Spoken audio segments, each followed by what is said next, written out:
like to get egg on my face, although I do quite often, especially when it comes to spelling and saying names. And sometimes I make the wrong call, but I hate getting egg on my face. And I don't like to see other people get egg on their face either. And it's part of my main credo here is to be as honest as I can with myself and you and to bring the best information I can. Now, I'm hearing all over the place, Rodgers to the Jets is a dud. It's Favre 2.0. It's no big deal. And I think that's crazy talk.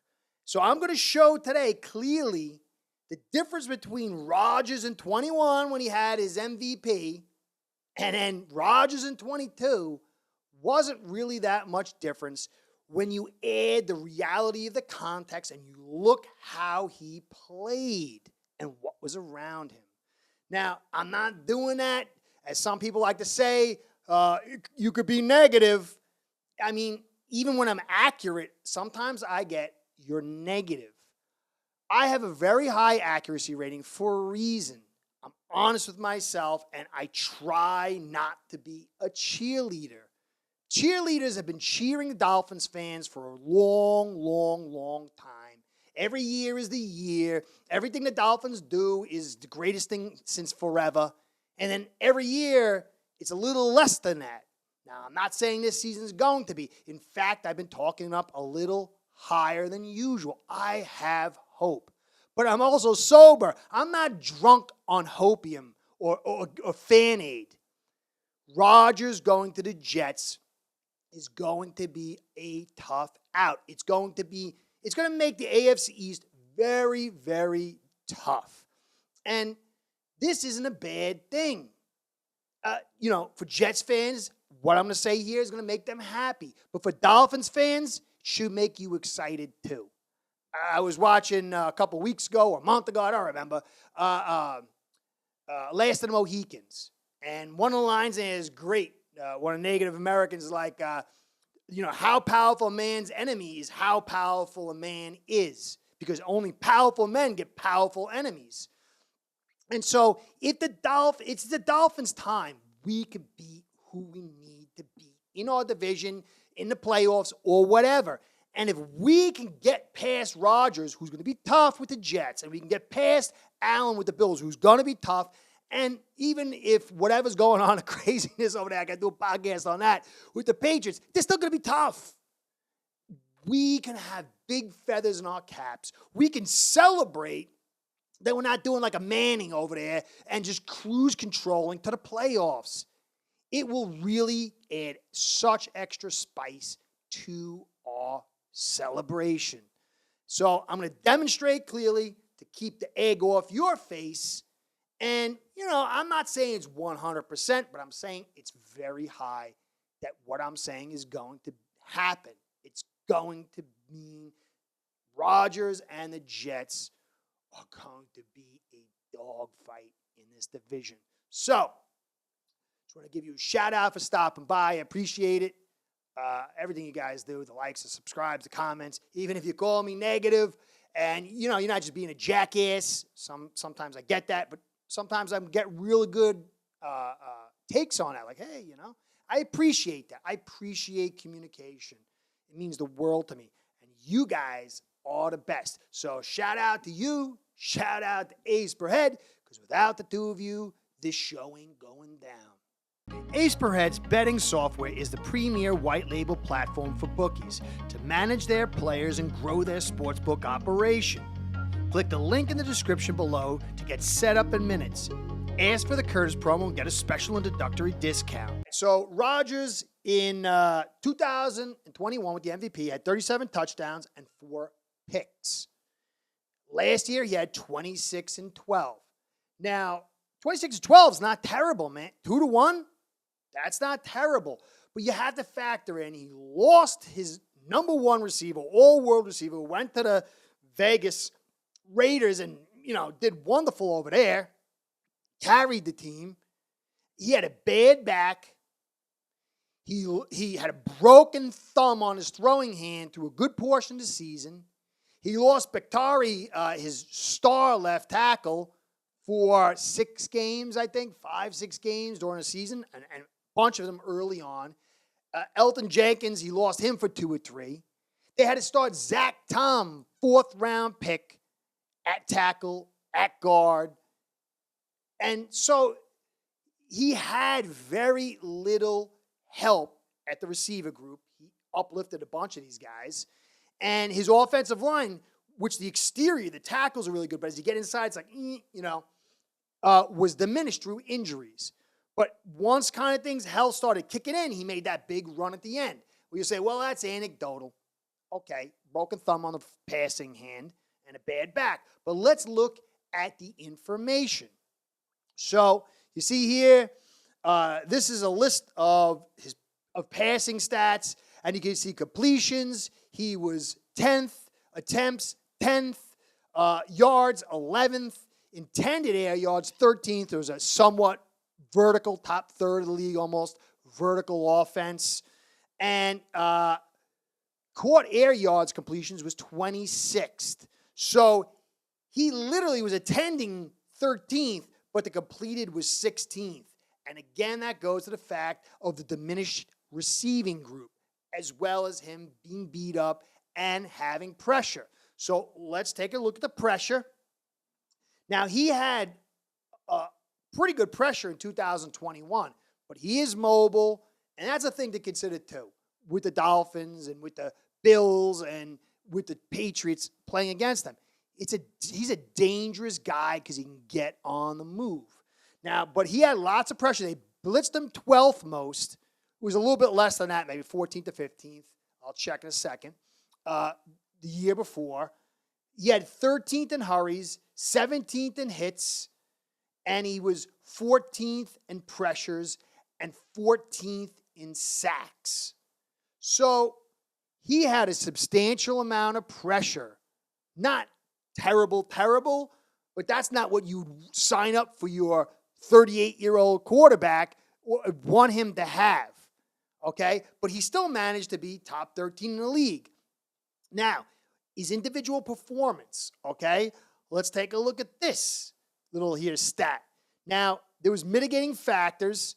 He had the 7th most throwaways, which means the pressure was coming and he had to get rid of it. That's a lot of mitigating factors. Just imagine if those passes didn't have to be thrown away at that level.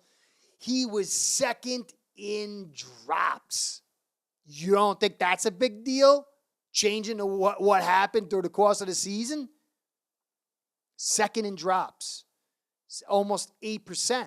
Almost 1 out of 10 was dropped.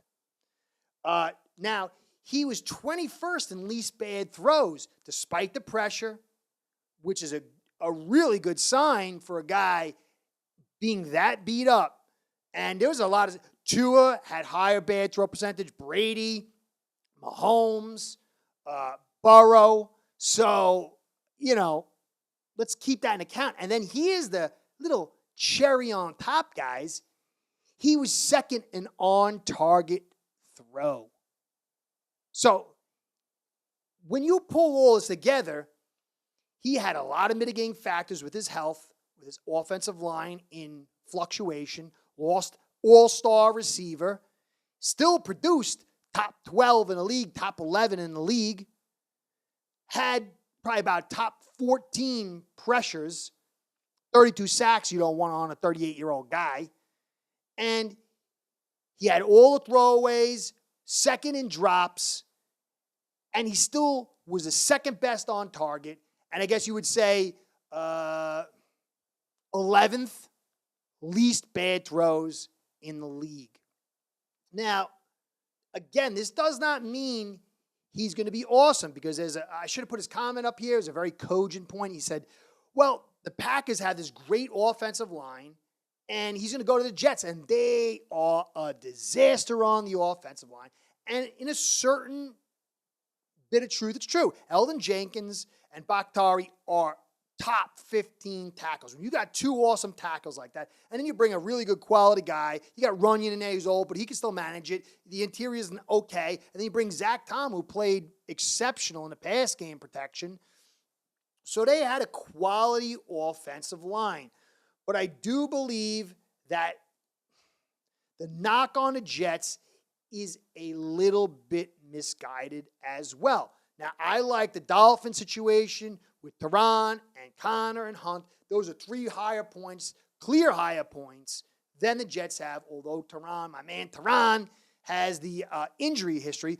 But if you look here, Wes Schweitzer, I think they're going to replace the center. Connor McGovern's still hanging out there, and he's a good center. I think they're going to bring him back. He is lurking. I don't know if he's been signed yet. I didn't see him signed yet. I got to believe he's coming back. Then you got Laken Tomlinson, who had his worst year of his career, but was really mostly in the run game. And so that's going to be interesting to see what the deal is with that. But he could clearly have a bounce-back season, and at least he can pass protect. Then you got Dwayne Brown. That was one of the worst seasons he's had since forever. And this guy's been around since Methuselah. And he was playing on one arm, guys, and he still played better than Eichenberg. He still played better than Jackson. And this guy is a guy, he's on the roster. He ain't going anywhere. And he can start. That arm's going to be better. And we don't know if he's going to get injured again. The guy's going to be 40 years old. He's a machine. He's unbelievable. Go check out his history. He's just unbelievable guy. But you can have him as a guy lurking in the background or possible starter. And if you give this guy 2 arms, I think he's going to be one of the better tackles still in the league. And then you got Vera Tucker, who's a guard who had to play tackle, great in a run game, struggled a little bit in a pass game, but this is his 3rd year. They're going to move him back inside. And then you got Mekhi Becton, who, if you see this guy, he's dropped a lot of weight. I won't roll the dice on him, but it's a clear option. This is a contract year. I think this guy's going to stop eating, small children and keep his weight down just to get that contract. And he's only like 23 years old, 24 years old, guys. And this guy's all talented. It's just the injury thing.